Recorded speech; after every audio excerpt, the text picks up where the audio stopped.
तो चलिए आज हम लोग class 12 Dumka chemistry classes ER Bajrang sir class 12 का पहला चैप्टर सॉल्यूशन का MCQ क्वेश्चन के बारे में जानकारी करेंगे।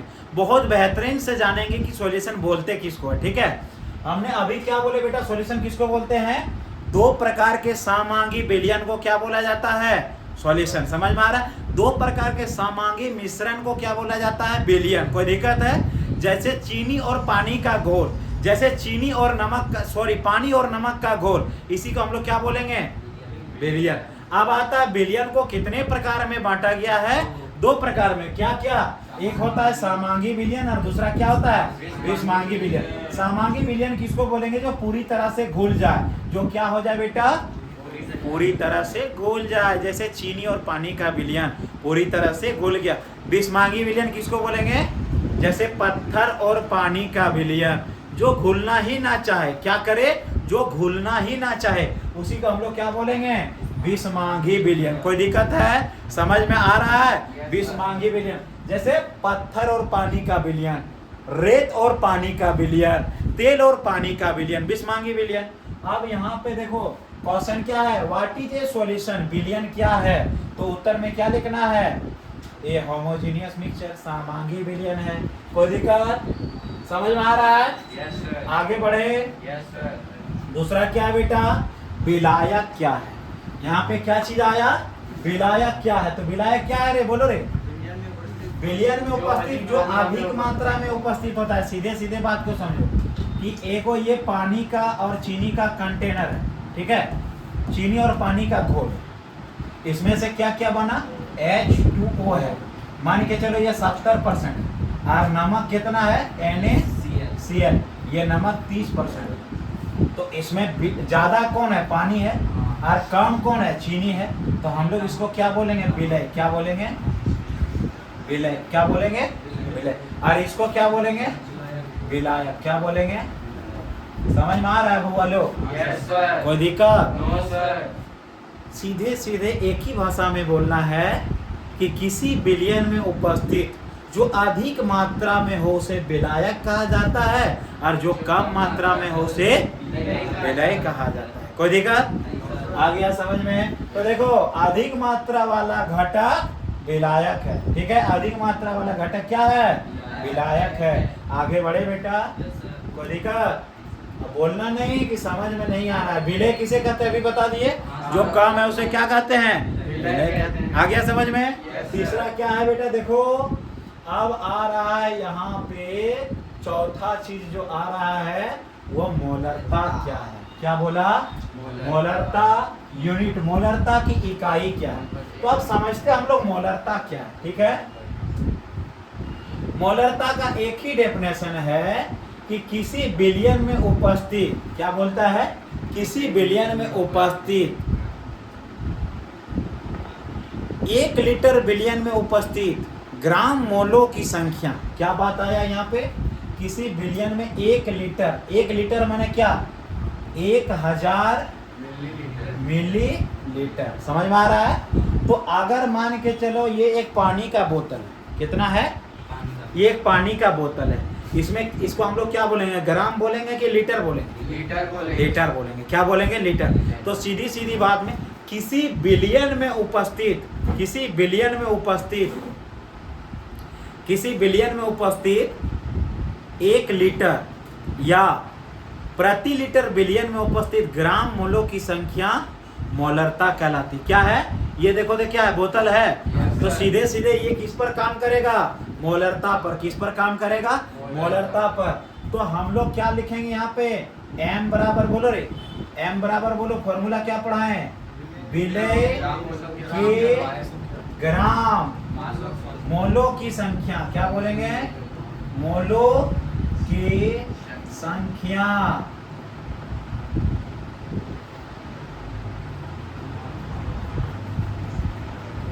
मोलों की संख्या बटे विलयन का आयतन। विलयन आयतन का आयतन लीटर में। लीटर। कोई दिक्कत? समझ में आ रहा है? और इसमें हम लोग क्या लेंगे 1000 मिलीलीटर। कोई दिक्कत आ रहा है समझ में? Yes, sir. तो सीधे सीधे अब मोलरता का इकाई क्या हो जाएगा? देखो हम लोग यहाँ पे आज क्या लिए लीटर लिए ना, तो हम लोग क्या रिप्रेजेंट करेंगे मोल पर लीटर। मोल पर लीटर। अगर हम लोग एक ही लाइन में लिखेंगे तो क्या लिखेंगे बोलो मोल बटे लीटर। कोई दिक्कत? तो यहाँ पे क्या बोला बेटा मोलरता की यूनिट क्या होगी, क्या होगा बोलो मोल पर लीटर। समझ में आया? Yes, sir. आंसर ये है, देखो तो हाँ, सर। आ रहा है समझ में? हाँ सर, आ रहा है रे? Yes, sir. पक्का यस सर, आगे बढ़े, हाँ सर, झूठो कहाँ नहीं करना। सचिन सर। क्या बजरंग सर केमिस्ट्री रटा रहा है क्या? No, sir. पक्का यस सर, संतुष्ट है पूरे बच्चे? यस सर, हमने कभी रटाने का काम किया? नो सर, सिर्फ और सिर्फ यहाँ पे क्या चलता है कॉन्सेप्ट। क्या चलता है? कौन सर? समझ में आ रहा है? Yes, concept sir. क्लियर, कोई दिक्कत? नहीं सर, अब दूसरा क्या है भैया मोलैलिटी डिपेंडिंग। हमने आपको पढ़ाया मोलरता किस पर डिपेंड करता है? टेम्परेचर पर। किस पर डिपेंड करता है? Temperature. तापमान पर। दिखाई दे रहा है? हाँ सर, देखो क्या लिखा है, टेम्परेचर ओनली। तो यहाँ पे उत्तर में क्या दे दिया है विलायक का द्रव्यमान। क्वेश्चन क्या है मोलरता। अरे मोलरता आ गया, क्या आ गया देखो तो मोलरता नहीं है। अगर यही जगह में क्या हो जाता बेटा मोलरता, क्या हो जाता रे मोलरता। चीजों को समझना, मोलरिटी, मोलरिटी क्या आ जाता मोलर। इधर देखो रे ये लड़का, मोलरिटी क्या आ जाता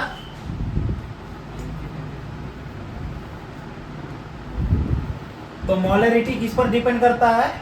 तापमान पर। किस पर डिपेंड करता है? तापमान पर। नहीं पढ़ाए हैं? हाँ या ना बोल रहे? Yes, sir. तापमान। अगर m बढ़ेगा तो टेम्परेचर क्या होगा बोलो बढ़ेगा कि घटेगा? बढ़ेगा। अगर m घटेगा तो क्या होगा बोलो Temperature. टेम्परेचर भी घटेगा। समझ में आया? तो आप यहाँ पे कौन सी का बात आया है मोलरता। तो मोलरता किस पर डिपेंड करेगा? विलायक का द्रव्यमान में। माने क्या द्रव्यमान माने क्या आ गया ग्राम, क्या आ गया मास, क्या आ गया मास। मोलरता किस पर निर्भर करेगा? मास पर। किस पर निर्भर करेगा? मास पर, टेम्परेचर पर नहीं। समझ में आया? तो विलायक का द्रव्यमान पर निर्भर करेगा कि क्या कौन सा विलायक बन रहा है, कैसा विलयन। कोई दिक्कत समझ में आया? आगे बढ़े भैया। मोलरता ताप पर निर्भर करेगा क्या? मोलरता नहीं करेगा। क्या किस पर निर्भर करेगा? द्रव्यमान पर। किस पर निर्भर करेगा? द्रव्यमान पर। कोई दिक्कत? चलिए आगे दूसरा जो क्वेश्चन है हम लोग का क्या है देखिए तो सांद्रता की एसआई यूनिट क्या होगी बोलो क्या होगा? सांद्रता का एसआई यूनिट कंसंट्रेशन। क्या बोलेंगे उसको? कंसंट्रेशन। यहाँ पे आ गया सर सांद्रता को क्या बोले हम लोग? Concentration. नहीं समझ में आया, नहीं समझ में आया ना? नहीं सर, देखो सीधी सीधी बात है कि सांद्रता होता क्या है? क्या है भैया? किसी विलयन में उपस्थित 1000 मिलीलीटर। कितना? 1000 मिलीलीटर बराबर कितना लीटर? और 1 लीटर बराबर 1000 मिलीलीटर। कोई दिक्कत? बस सांद्रता कभी क्या होता है टेम्परेचर के अकॉर्डिंग क्या करेगा?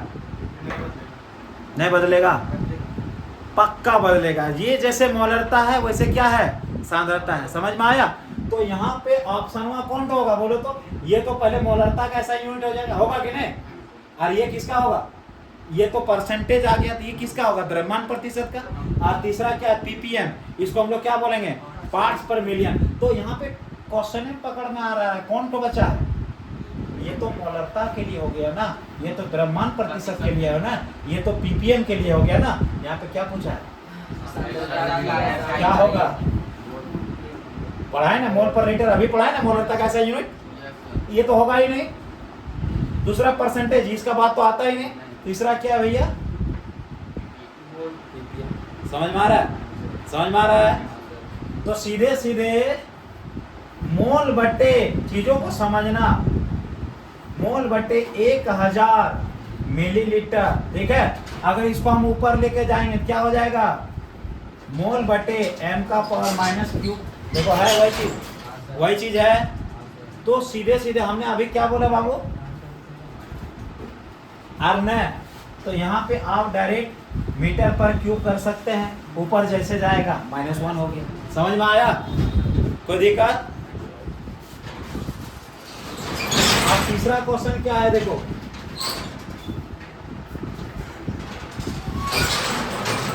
क्या है बोलो?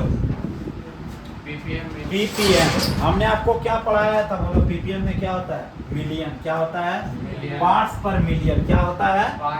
पार्ट्स पर मिलियन। तो 1 मिलियन में कितना जीरो? सीधे सीधे कोई भी, इसका फॉर्मूला क्या होता है जानता है? दिया हुआ सांद्रता बटे 10 का पावर 6। क्या होता है?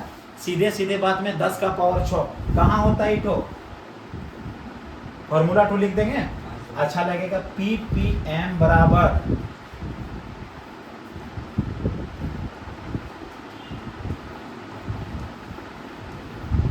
विलय के कणों की संख्या बटे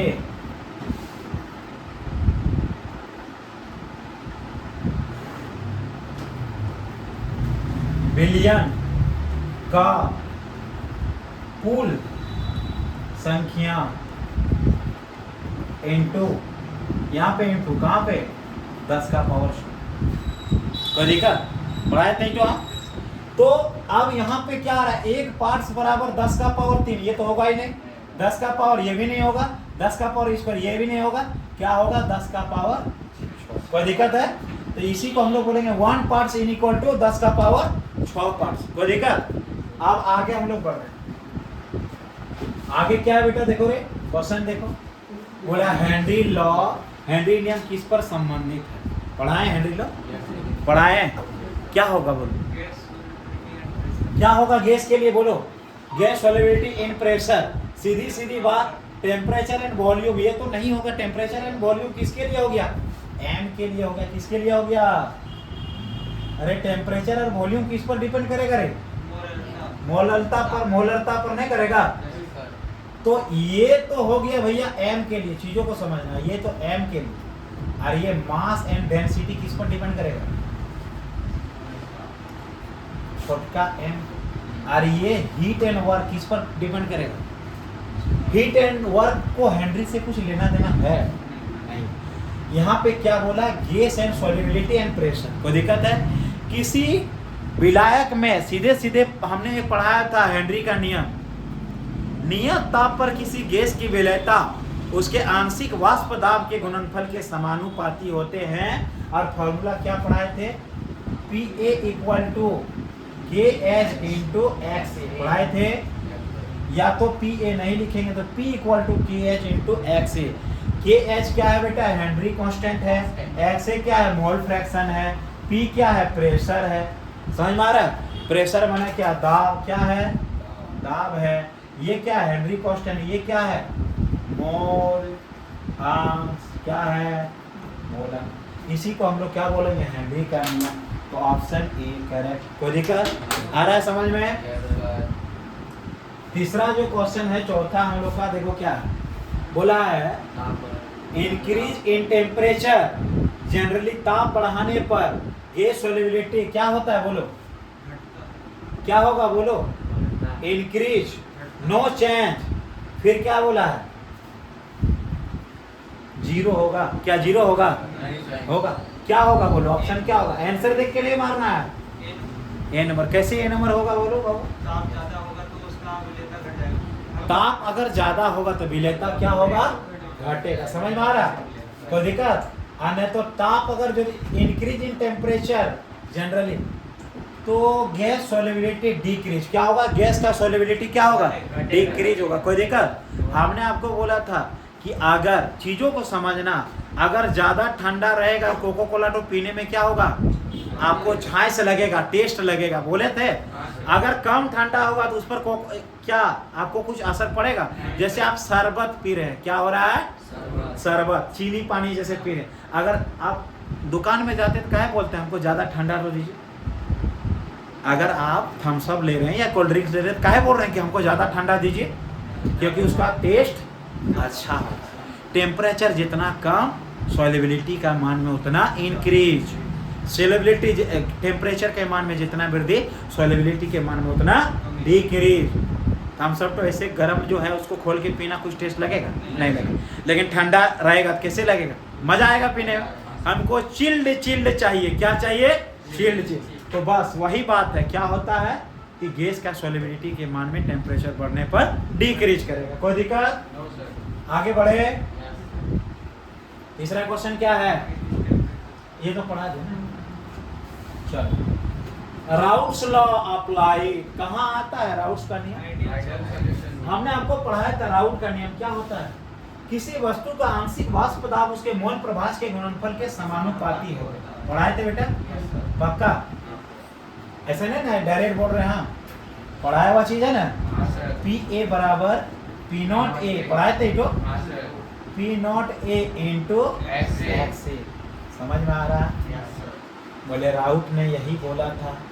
और राउट ने क्या बोला था, अब यहाँ पे आ रहा है आइडियल सॉल्यूशन। दूसरा क्या होता है, इलेक्ट्रोलाइट। ये तो इलेक्ट्रोलाइट का बात ही नहीं है, आ रहा है क्या, नहीं। तीसरा क्या है भैया, इसका बात आ रहा है, नहीं, ये भी नहीं होगा, ये भी नहीं होगा। अरे ये क्या हो रहा है, रियल गैस। ये तो हेनरी में काम कर रहा था, राउट में काम किया नहीं। यहाँ पे आ रहा है सर आइडियल सॉल्यूशन। ये आइडियल सॉल्यूशन होता क्या है, जो राउट के नियम का पालन करता है। पढ़ाए थे, हाँ सर। भिन्न भिन्न ताप एवं सांद्रताओं पर राउट के नियम का पालन करे, आइडियल सॉल्यूशन कहा।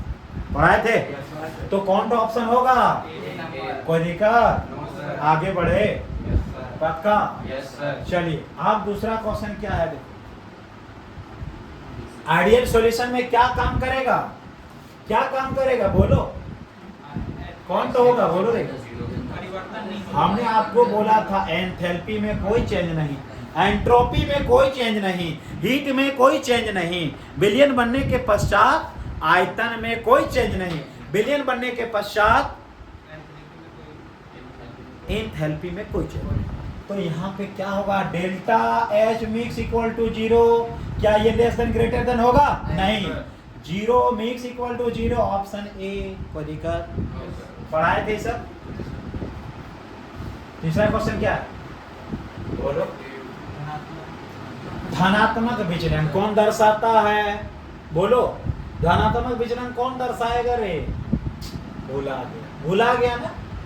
तो देखो जरा याद करा देते हम, क्या हमने आपको राउट का नियम का एक ग्राफ पढ़ाया था।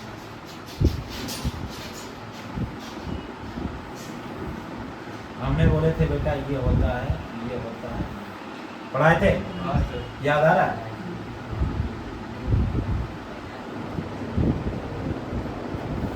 राउट का नियम का एगो ग्राफ होता था। अरे ग्राफ को बार बार उल्टा कह दो,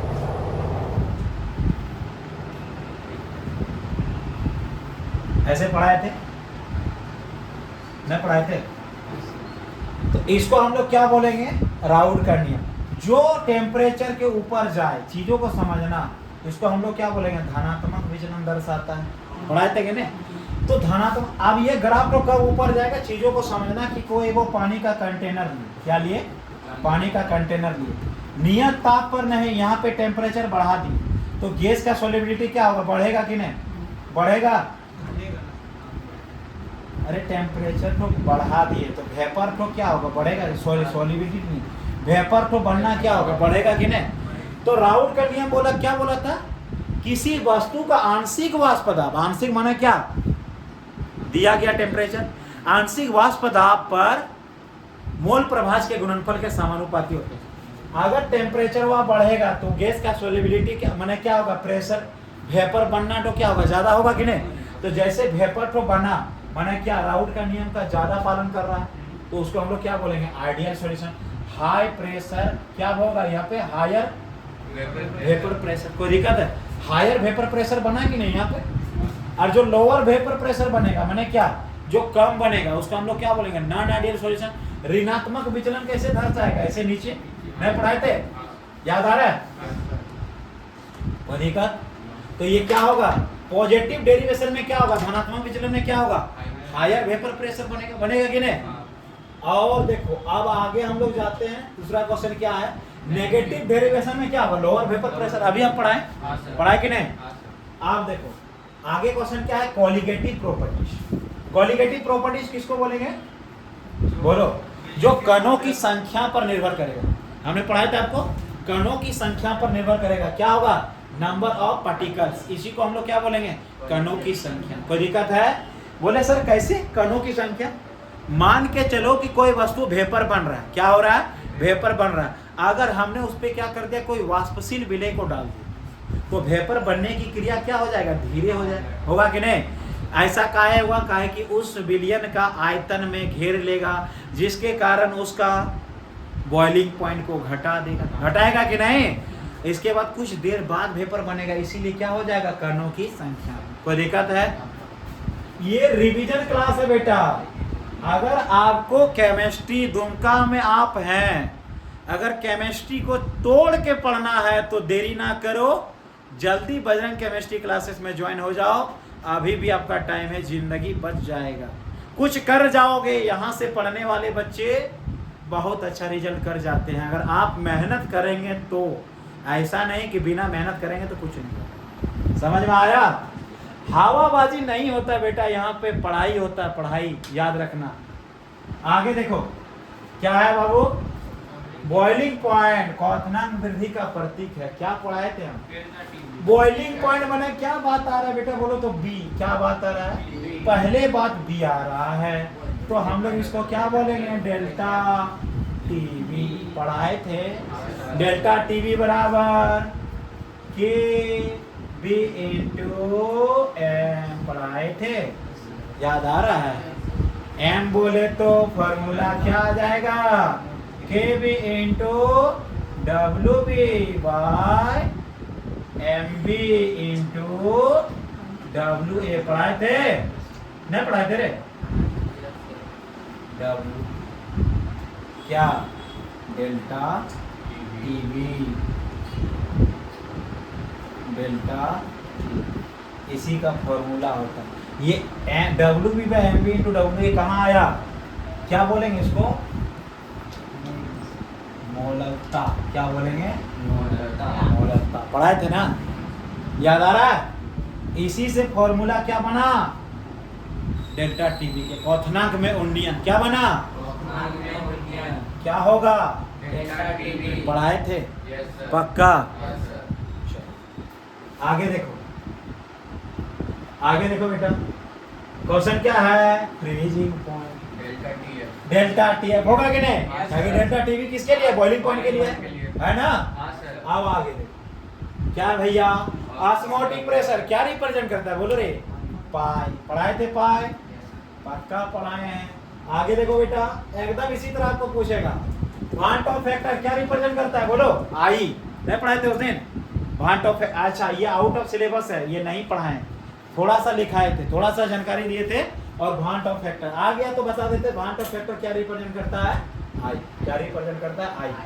के क्या रिप्रेजेंट करेगा, के तो हमको लेना देना नहीं, एम तो मोलैलिटी, एक्स तो मोल फ्रैक्शन, के तो हेनरी लॉ रे, आई क्या रे, वांट ऑफ। कोई दिक्कत आया समझ में। अब ये नहीं कि एक आंसर हुआ सही है तो काहे, तीन को क्या होगा वो भी जानना है, तब चौथा मारना है। समझ में आ रहा है, ये तो मोललता, इसीलिए पकड़ना है, ये तो मोल फ्रैक्शन के लिए, ये तो मोललता के लिए। तो क्या होगा, लास्ट क्या बचा, जो उसी को मारेंगे। कोई दिक्कत ये नहीं कि आगे वाला सी मारा तो हम भी सी मारेंगे, वैसा नहीं करना है एग्जाम में, ठीक है। तीसरा क्या है, विद्युत अपघट्य विलयन में क्या होता है, बोलो क्या होगा आंसर हुआ, बोलो रे। ये एगो न्यूमेरिकल यहाँ से पढ़ाए थे, नहीं पढ़ाए थे। किसी विद्युत अनापघट्य में 1.00 ग्राम विलय को डाला गया है, पढ़ाए थे। तो ये समझ में नहीं आया क्या बोला इटो, इसका दिमाग नहीं लगाना, छोड़ दो, ये आउट ऑफ सिलेबस है, ठीक है, ये आएगा नहीं, पक्की है, पक्की एकदम नहीं आएगा। लास्ट क्वेश्चन क्या बोला है, देखो तो, आदर्श विलयन को उदाहरण। क्या उदाहरण होगा, क्या उदाहरण होगा, बोलो बोलो, आदर्श विलयन का क्या उदाहरण होगा, बोलो। एनहेप्टेन, यहाँ पे क्या है, एसीटोन, पहली बात है बेंजीन और टोल्यूइन, ये आंसर नहीं देखना है, ठीक है। दूसरा क्या है बेटा, इथेनॉल और वाटर। तो इसका इथेनॉल और वाटर किसमें काम करता है? अनादर्श। तो ये क्या होगा? बेंजीन क्या है? गैसीय अवस्था में। टोल्यूइन भी क्या है? गैसीय अवस्था में। तो क्या मारना है? समझ में आ रहा है? हमने पढ़ाए थे आपको बेंजीन और toluene, n hexane n heptane पढ़ाए थे। कोई दिक्कत? आज के लिए हम लोग यहीं तक मिलते हैं। अगर आपको डिटेल्स में पढ़ना है तो जल्दी करें, देरी ना करें। बजरंग केमिस्ट्री क्लासेस में ज्वाइन और चैनल को सब्सक्राइब लाइक करना ना भूलें। धन्यवाद।